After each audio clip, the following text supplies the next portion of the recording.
నమస్తే రమగారు. నమస్తే జయ. రమగారు, మొన్న ఈ మధ్య నేను ఒక సామెత విన్నానండి. ఆదిలోనే హంసపాదం అనేసి. తర్వాత ఇంకొకటి కూడా విన్నా, బ్రతికితే హంసలాగా బ్రతకాలని. ఇదేమో నెగిటివ్గా ఉంది, ఇదేమో పాజిటివ్గా ఉంది. అసలు హంసని మనం ఎలా తీసుకోవాలి? ఈ రెండిటికి అస్సలు సంబంధం లేదు. కలకాలం కాకిలా బతికే కంటే కొద్ది కాలం హంసలా బతుకు అని చెప్తాం. హంస అద్భుతమైన జీవితం. అది ప్రశాంతంగా ఒకళ్ళ జోలికి వెళ్ళకుండా తన దారిని తను సంపాదించుకున్నదే తిని గౌరవంగా అన్ని చోట్లకి వెళ్ళకుండా అలా ఉంటుందన్నమాట. కాకి ఎక్కడ పడితే అక్కడ తిరుగుతుంది, ప్రతి వాళ్ళ చేతిలో ఇది లాగేసుకుంటుంది, ఇది మొహమండాన్ని కాకిని తిడుతూ ఉంటారు. అవును. హంసను ఎవరు తిట్టరు. చూసేసరికి జనాలకు ఒక ఆహ్లాదమైన ఫీలింగ్ వస్తుంది. కాకిని చూస్తే అలాంటివి ఏవి రావు. హంసను చూస్తే గౌరవం కూడా వస్తుంది. ఆ గౌరవం అంటే దాని తెలుపు, దాని కదలికలు, దాని వ్యవహారం, అది మన జీవితాల్లోకి చొరబడని దాని పంధ వల్ల అలా అనిపిస్తుంది. అట్లా అంటారు, కానీ నిజానికి కాకి చాలా అవసరం మనకి. అవును మరి కాదు, కాకి చాలా అవసరం. హంస కన్నానా?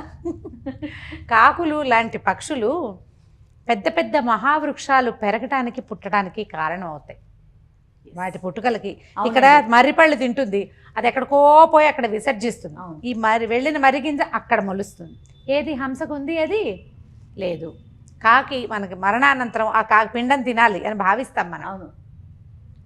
తర్వాత ఎక్కడైనా ఏదైనా ప్రమాదం కానీ ఏదైనా జరిగితే ఆ కాకుల అరుపులను చూస్తే మనం సంకేతం తెలుసుకుంటాం. అవును. హంసకు అలాంటివి ఏం లేవు. దాని జీవితం అది ప్రశాంతంగా జీవిస్తుంది.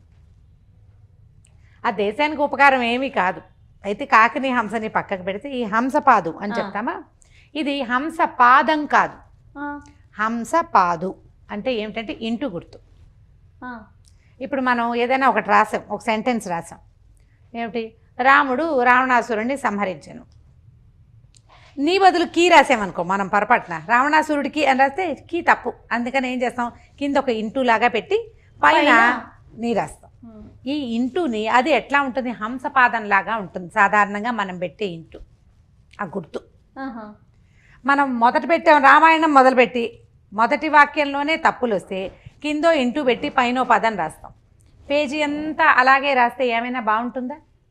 వాక్యం మొదలు పెట్టంగానే హంసపాదం పెడితే అదేం పని? ఆ పని సరిగ్గా అవ్వదు, అయినట్టు కాదు. ఓ పేజీ అంతా ఒక మొత్తం కథ రాసాం, ఒక పారాగ్రాఫ్లు 5-6 ఉన్నాయి.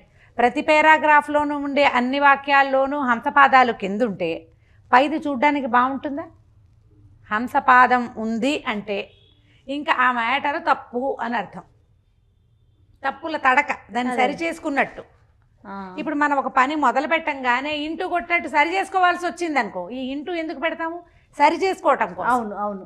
ఈ సరిని చేసుకోవటం కనుక మనం మొదలు పెడుతూ ఉంటే ఇంకా పని సజావుగా అయినట్టు కాదు. మొదటి వాక్యంలోనే హంసపాదం కనుక పెడితే మిస్టేక్స్ వస్తున్నాయి అని కనపడుతూ ఉంటుంది.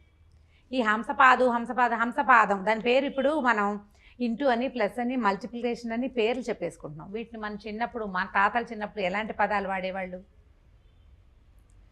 ఇవే పదాలు కదా. తెలుగులో దాన్ని హంసపాద అంటారు. ఇట్లా హంసపాద అట్లా ఉంటుంది, ఇలా ఉంటుంది. ఓకే. అందుకని అది పెడతారు.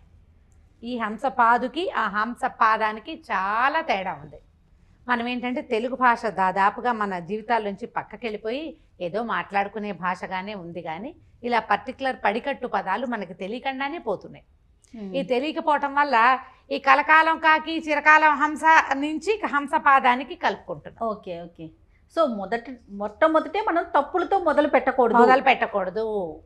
ఏ పనైనా సరే మొదటే నువ్వు తప్పులు చేస్తూ ఉంటే ఎట్లా అని చెప్పడం కోసం ఆదిలోనే హంసపాద అంటారు. అక్కడ అలా పుట్టింది. లోకల్గా ఒక మాట చెప్తారు, హంసలు నడిస్తే వాటి కాళ్ళ గుర్తులు కనపడవంట. అలా అని చెప్తారు పెద్దవాళ్ళు కొంతమంది. ఓకే. నా చిన్నప్పుడు విన్న కథనం అనమాట ఇది.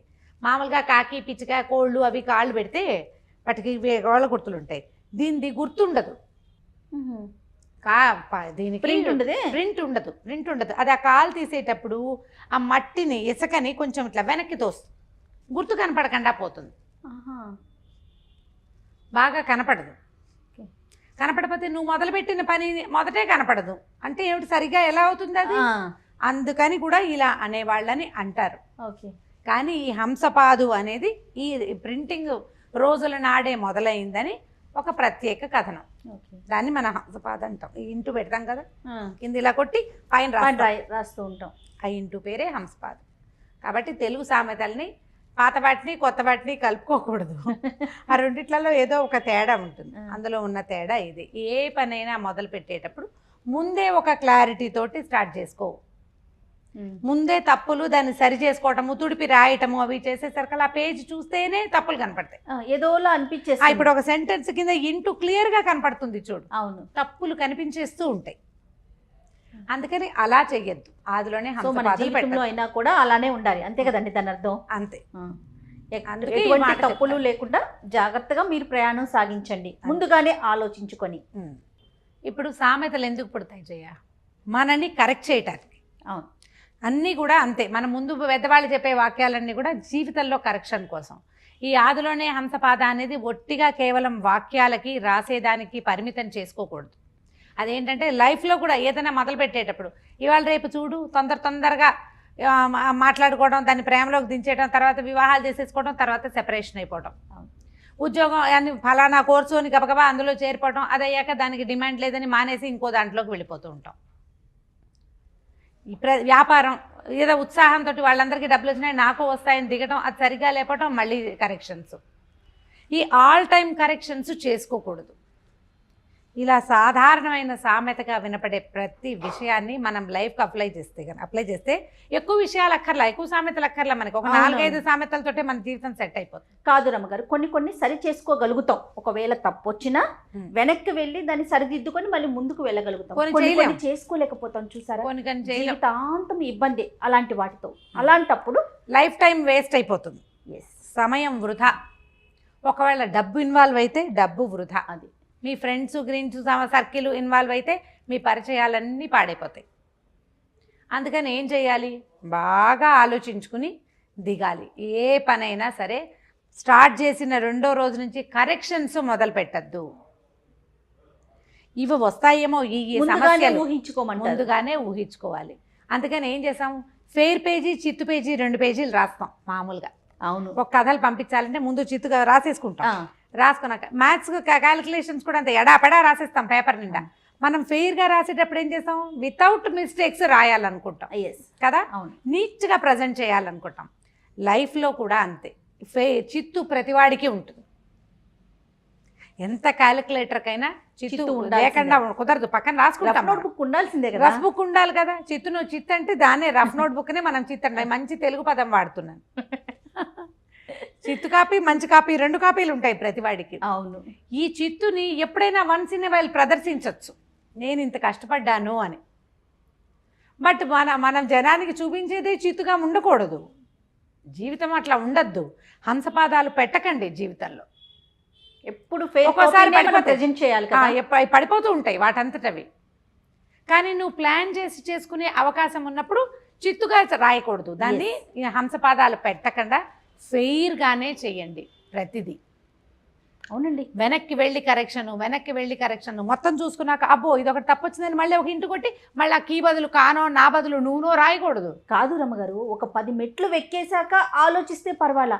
2వ మెట్టు నుంచి మొదటి మెట్టు తప్పు అనుకునే ఆలోచన, లేకపోతే 3వ మెట్టు ఎక్కగానే 2వ మెట్టు తప్పనే ఆలోచన, అది చేయకూడదు, అది చేయొద్దు. అందుకనే ఇప్పుడు ఈ చిన్న విషయం చాలా చిన్నది, దీన్ని పూర్తి లైఫ్కి మనం అప్లై చేసుకుంటే వెనక్కి తిరిగి చూసుకోండి ఒకసారి మన లైఫ్లో ఎన్ని కరెక్షన్స్ ఉంటాయో. అవునండి, కొన్ని వాటంతటే వచ్చేస్తాయి, జరిగిపోతూ ఉంటాయి. పరిస్థితుల ప్రభావమును, ఇతరుల ఇన్వాల్వ్మెంట్ అను, వాళ్ళు వీళ్ళు ఇందులో దూరిపోయి మనమే చేసినవి కూడా కొన్ని కనిపిస్తాయి. అవును, ఆ మనమే చేస్తూ ఉన్నవి వాటిని ఇక ముందు రాకుండా మళ్ళీ హంసపాదు పెట్టకుండా లైఫ్లో జాగ్రత్త పడాలి. ఇది స్టూడెంట్స్కి చెప్పాలి, ఉద్యోగస్తులకి చెప్పాలి, టీమ్ లీడర్స్ తెలుసుకోవాలి, బిజినెస్లు నడిపే వాళ్ళకి అర్థం కావాలి, పెద్ద పెద్ద సంస్థలు నడిపే వాళ్ళకి అర్థం కావాలి. ఇది మాట్లాడేసేటప్పుడు, అనేసేటప్పుడు, చెప్పేసేటప్పుడు, చేసేసేటప్పుడు ఇది గుర్తుపెట్టుకోవాలి. ఖచ్చితంగా, తప్పకుండా ప్రతిసారి మనం ఇందాక నేను అది మాట్లాడాను ఇది కాదు అని ఎంతసేపు కరెక్షన్స్ చేసుకుంటూ ఉంటే ఎట్లా? ఈ కరెక్షన్ కాకుండా ఉండాలంటే ఏం చేయాలి? ముందు ఆలోచించాలి, ముందు ప్లాన్ చేసుకోవాలి. అదంతా పక్కగా ప్లాన్ చేసుకుని రఫ్గా ఒక ఐడియా వేసుకుని అప్పుడు ఫెయిర్గా రెండో ఐడియా ప్రజెంట్ చేయాలి. కాదురమ్మ గారు, ఇలా కరెక్షన్స్ చేసుకుంటూ పోతూ ఉంటే ప్రతి చిన్న విషయానికి మన వెనక ఉన్నవారు మన మీద ఒక చెడు అభిప్రాయానికి వెళ్ళిపోతారు కదా. చెడు పక్కన పెట్టు, ఆ, మన స్టెప్స్ సరిగ్గా ఎలాంటివి పడవు. చూపిస్తాం, సరిగ్గా పడవా? సరిగ్గా పడవు. ఇప్పుడు బ్యాడ్ ఎగ్జాంపుల్ అయిపోతాం మనం ప్రపంచానికి. కరెక్ట్ అండి. ఇప్పుడు మిగిలిన ప్రపంచం అంతా వద్దు, మనతో పాటు మన తమ్ముళ్ళో చెల్లెళ్ళో వెనకాల వాళ్ళు, మన పిల్లలు, మన కుటుంబం, లేదా ఒక సంస్థకి అధినేత గనక ఈ గుణం ఉంటే ఆయన వెనకాల పనిచేసేవాళ్ళు, వీళ్ళందరికీ డోంట్ సెట్ బ్యాడ్ ఎగ్జాంపుల్స్. వాళ్ళకి బ్యాడ్ ఎగ్జాంపుల్ కాకూడదంటే మనం ఎప్పుడు 2 సార్లు రాసుకోవాలి. ముందు చిత్తుగా రాయి, తర్వాత హంసపాదాలు లేకుండా ఫేర్గా రాయి. రాత దగ్గర నుంచి జీవితం వరకు సమస్తము ఇదే పంధ. ఇలా వెళ్తే హాయిగా వెళ్ళిపోతారు. సామెతలు మన కోసం చెప్పబడ్డాయి, ఖచ్చితంగా వాటిని వాడండి, వాటి మీద మేధోమథనం చేయండి. సరిగ్గా ఎందుకు వచ్చింది అనే ఆలోచన తెచ్చుకోవాలి కదా. తెచ్చుకుంటే మనం సరిగా చేస్తాం. కానీ సామెతలు కూడా చూడండి రమ్మగారు, 2 రకాలుగా చెప్పారు మనకి. అదే, ప్రతి దాంట్లో మనం 2 విధాలుగా మంచిగాను వాడుకోవచ్చు, చెడుగాను చెడుగాను వాడుకోవచ్చు. అదే ఆలోచించాలి, అంతే అంతే. మనం. నమస్తే రమ్మగారు, థ్యాంక్ యూ.